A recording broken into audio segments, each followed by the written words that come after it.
The views expressed on Teachavision are those of the interviewee and interviewer and do not represent Screenless Allies as a whole.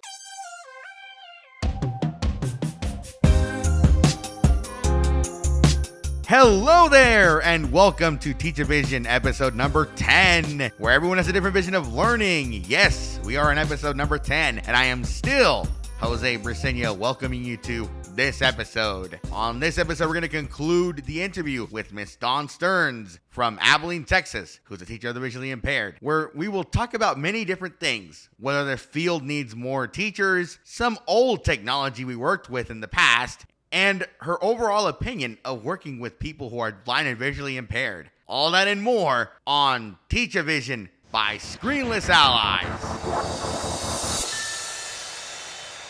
I can imagine that when you first started working with your first students, it was definitely one of those things that you definitely had to get adapted to Absolutely. get them to... I mean, honestly, before I came into this field, it hadn't ever even occurred to me how to educate a student with a visual impairment until I had someone in my class, and it was like, oh, well, this is a whole nother area that I've never thought of. Right. So you didn't say, oh yeah, I saw this TV show with this person that's blind and I can educate in the same way that was on TV, you know?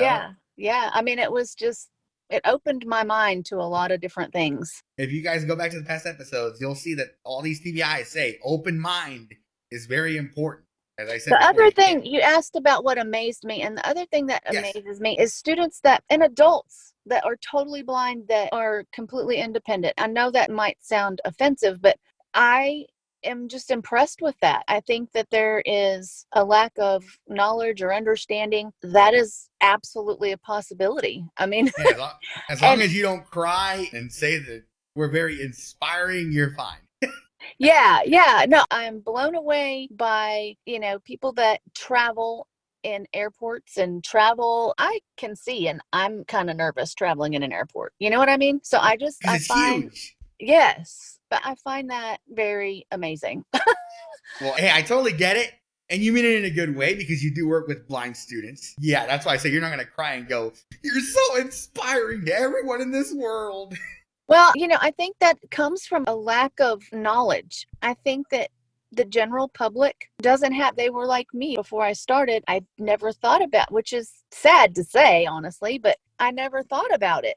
You know what I mean? I didn't know anyone who was blind. And so I think that this, like your podcast and stuff, is really good because the more awareness we create in the general public, the less that will happen. That's actually why I wanted to do that, not only to give you guys credit, but I definitely want to show people with not just the podcast, but the website we got, screenlessallies.com. I want to show that, we can do the same things that sighted people do. Unfortunately, though, I will say that there are blind people, and I know I'm going to get a little flack for this. How dare you tell me that? There are blind people that kind of go to the stereotype.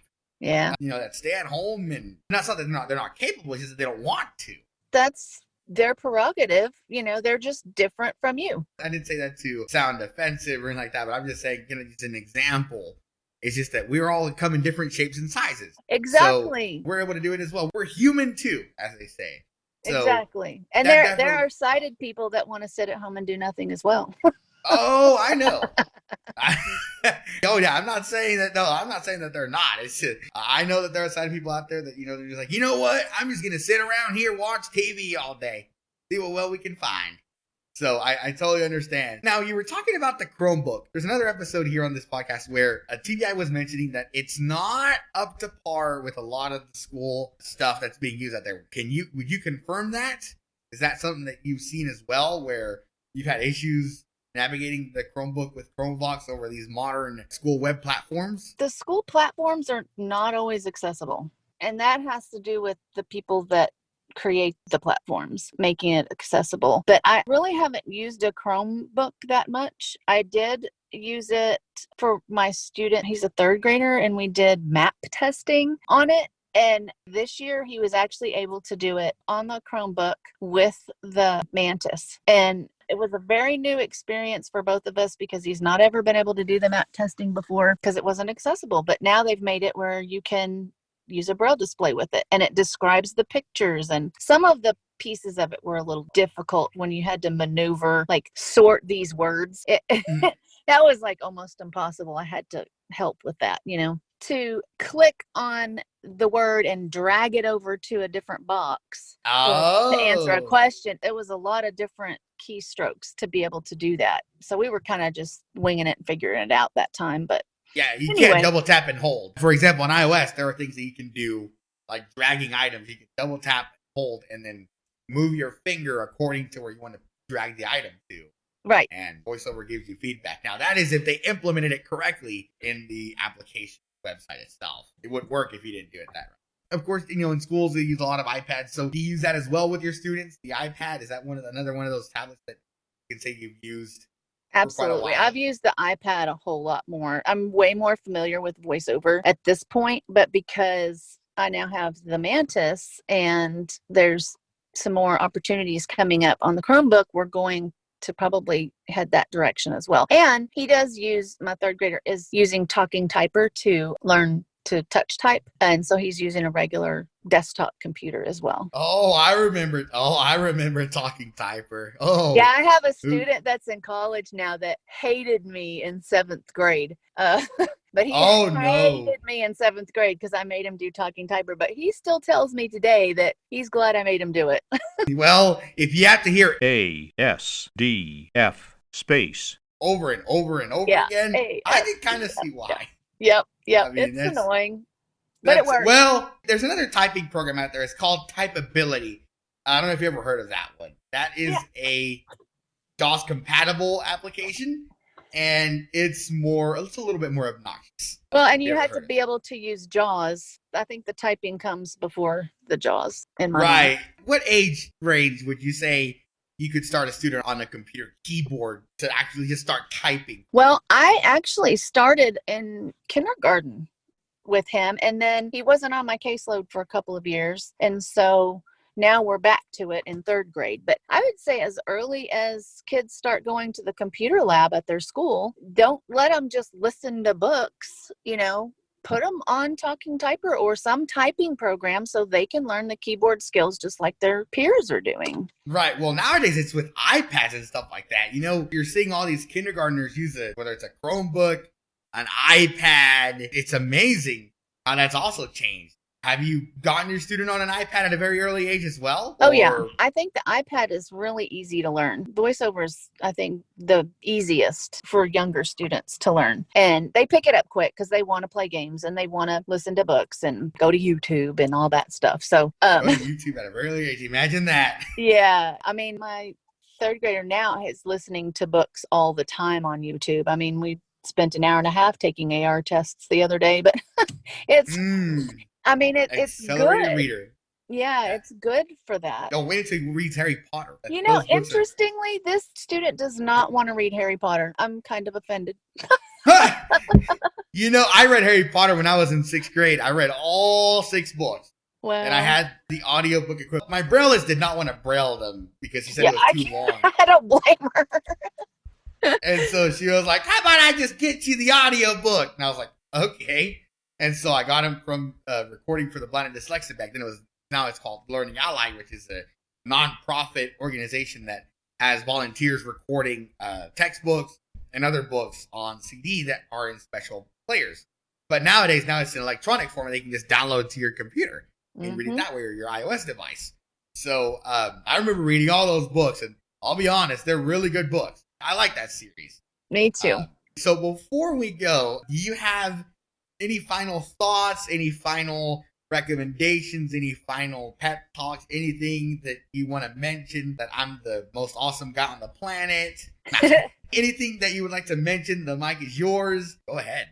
Well, I just want to say thank you for doing this. I think that the more we can get awareness out there, the better. And I would highly recommend coming into this field. If you are even thinking about it, do it, because it's challenging. You're never doing the same thing. You're always learning new stuff. And it's just fun. I just like doing it.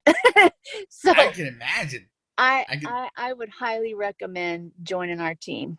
The field, how would you say it's doing nowadays? Because I've heard a lot of TBI saying that the field needs more people because it's just so small. and there are more blind students coming in. Would you say that that's something that's factual, or would you say that it's doing okay? Or I agree with that. I was just talking with our region service representative the other day, and we agree. I mean, even in our area here in Region 14, we're going to be needing people with the way that things are, people going out and things like that. It's definitely something that we need. We need to get some people in the program. Especially nowadays with the evolution of technology. Okay, and I don't mean to say this in a rude way, but we need more people that are more adapted to this technology era. No, I'm not saying it in a bad way, I promise. And the only reason I'm saying that is because I know that older TVIs, they actually retire when they see new technology come out because it's too much for them to handle. The technology piece could almost be a job by itself.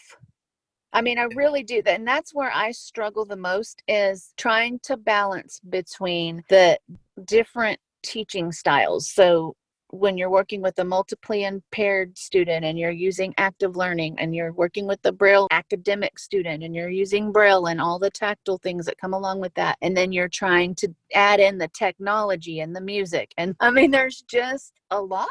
Music. So you worked with Braille music before, then I'm assuming. I'm doing it now. It's challenging to keep it all in, to get it all in. So I took piano class when I was a kid. I took piano class, and I can tell you that my piano teacher tried teaching me Braille music. Now, she didn't have much knowledge of Braille in regards to like how to read it, of course. So she had the cheat sheet of having the note followed by the Braille documentation. Now, yeah. Honestly, with all due respect to people that read Braille music, I really do want to, I give you my respect, because I could not even keep track of what everything was. I got the eighth notes because those were easy to do, Yeah, and but then when that's what happened to us, is I found the Braille cheat sheet and I was given the music teacher all these notes that were all eighth notes. I don't know anything about music. And so then it started getting a little more complicated now. And I'm like, okay, I don't think I'm doing this right. And so I took a class through TSBBI before the Christmas break. And I'm like, okay, I need to get busy teaching him some other things, because if he's going to really read music, he's got to have more than one note. Right. You don't want to just do eighth notes for the rest of your life. Right. Right. If you could do that, I mean, I would be a great singer at this point. A great piano player. But I only do that for about a year. And then after I was like, you know what? I'm done with Braille music. I even got to produce Braille music on the computer using the Dancing Dots suite of products. That's cool. And I got to read my creation in Braille, and I called it Ode to Steel Drum, was what I called it. Because I just did nothing but random notes with the sound of a steel drum. And if you read it in Braille, it would be very gibberish, I can tell you. And so, yeah, I called it Ode to Steel Drum. It was like a 2-minute long piece of me just hitting random notes in an 8-note fashion. And I just did it that way for the whole piece. So, that's funny. I mean, I don't know how I did it, but we did. So, all right, Ms. Dawn. Well, again, I do appreciate you taking a moment of your time doing this interview with me. I hope when something new comes out, or a new teaching skill that you'd like to share comes out, I hope that you would come on and share it with us. Because, I really enjoyed learning a little bit more about you and interviewing you about your teaching style, things like that. I really do appreciate you opening up and telling me a little bit about how you teach your students. I appreciate you as well. This was awesome. Thank you for joining us for this edition of Teachavision by Screenless Allies. We'll see you on the next one. Meanwhile, you can check out our website at screenlessallies.com. ScreenlessAllies.com. Hey, pal, that was a little too slow. And not only that, but it doesn't even have a space at the end of it. I told you 1,000 times that has no space. Get out of here. All right, where were we? Oh, yeah. Check out our Facebook, facebook.com/ScreenlessAlliesOfficial. And most importantly, please tell your friends about us. And if you have any suggestions or comments or questions, you can definitely email those to info@screenlessallies.com. We'll see you next time, and thank you for listening.